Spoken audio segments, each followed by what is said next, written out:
teman-teman, selamat datang di vlog Nenek Chan. Aku Nenek dan aku Yuka.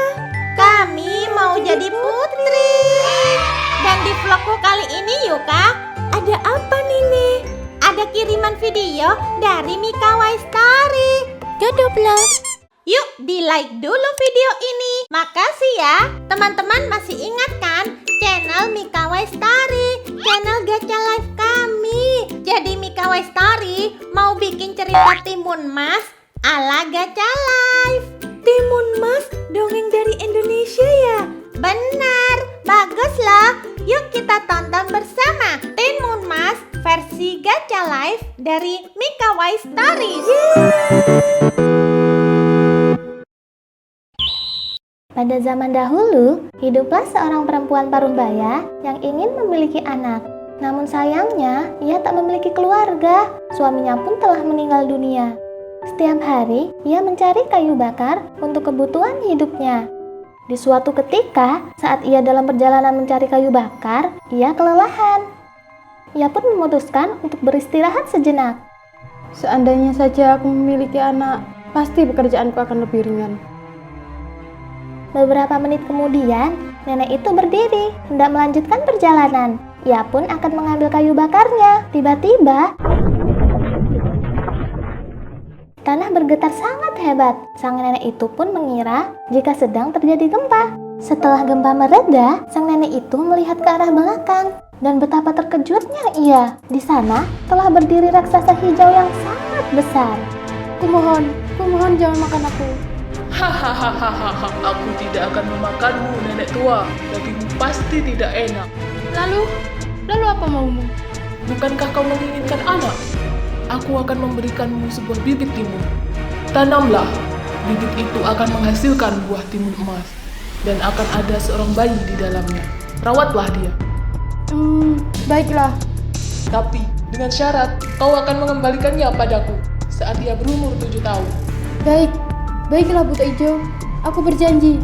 Buta Ijo pun memberikan sebuah kantong berisi bibit timun kepada si nenek.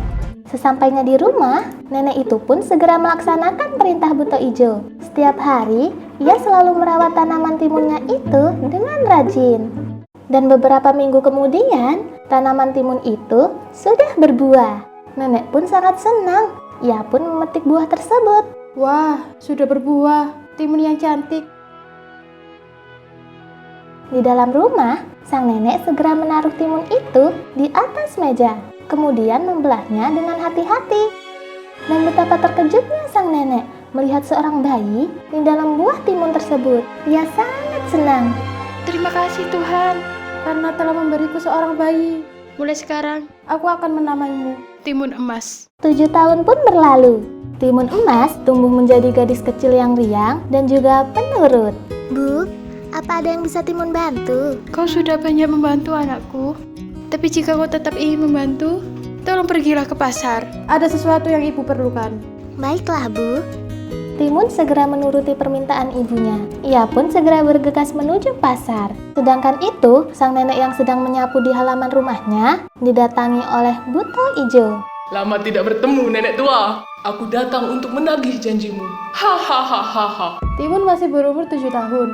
Apa kau tidak berpikir? Kau tidak akan mendapatkan banyak daging jika kau membawanya sekarang. Buta Ijo pun terdiam.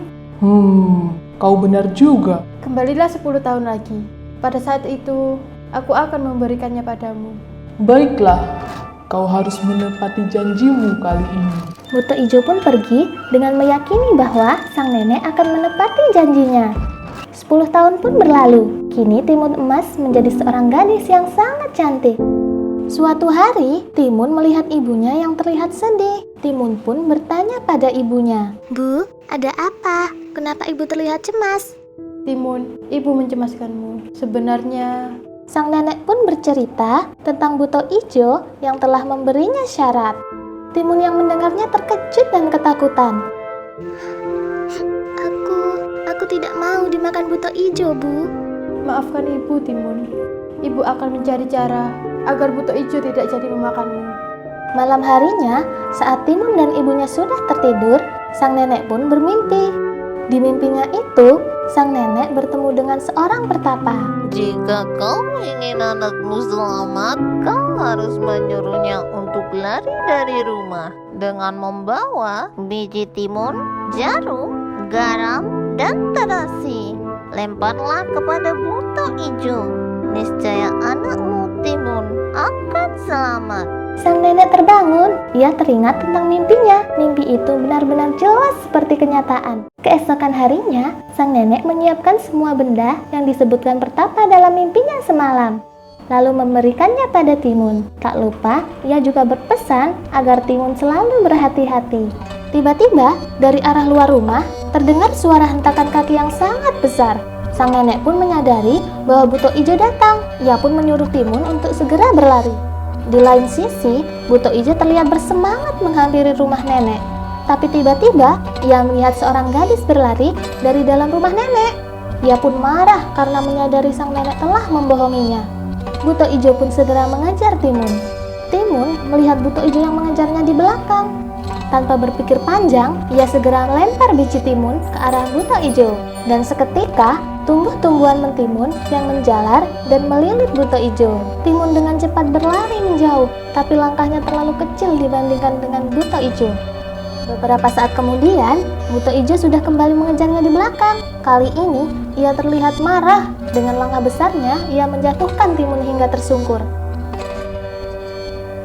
Hahaha, mau kemana kau Timun? Aku tidak akan membiarkanmu lolos. Timun ketakutan mendengarnya, tetapi ia berusaha tetap tenang. Ia pun melemparkan benda selanjutnya, jarum. Seketika itu, jarum itu berubah menjadi bambu-bambu yang menghalangi langkah Buto Ijo. Buto Ijo sangat kesakitan dan marah. Ia pun segera mengejar Timun. Tapi Timun dengan cepat melemparkan garam ke arahnya.